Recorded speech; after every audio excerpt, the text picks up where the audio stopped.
But this is where my heart gets fascinated and overwhelmed. That the New Testament saints who never experientially saw the resurrection, who were not present while Christ came, who did not receive the Holy Spirit living on their inside, walked into the glory. The question is, how did they journey that far? The Bible said in Genesis 5:24, it said Enoch walked with God and was not. He didn't say he was carried. There is a technology of was not, and there's a technology of being carried. There are two technologies of glory.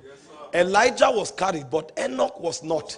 When he said Enoch was not, it actually meant God saturated Enoch so much that when you see Enoch, you see God. So Enoch was not carried. Enoch, he was transfigured. The molecular structure of his being was so altered by the glory of God that you couldn't interact with Enoch anymore. This is what Paul meant when he said, henceforth, know we no man after the flesh. So Enoch won the battle of flesh until he became like the expression of the glory of God. It was at that point that it became impossible for Enoch to be on earth. Because when we are changed, we are raptured. Because the technology of rapture is a technology of transfiguration.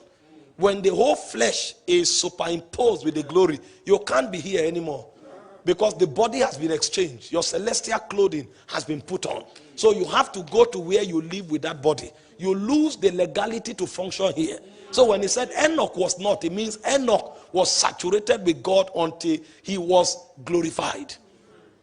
And when he was glorified, it became impossible for him to walk on earth. This was the seventh man after Adam. And you meet a Christian today, he's still struggling with flesh.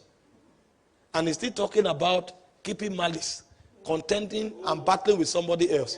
So are we going forward or backward? If a man who was 7 after Adam could touch so much glory that he was not, and he was not to the degree that he was raptured, whereas the church of today is still waiting for rapture in the future.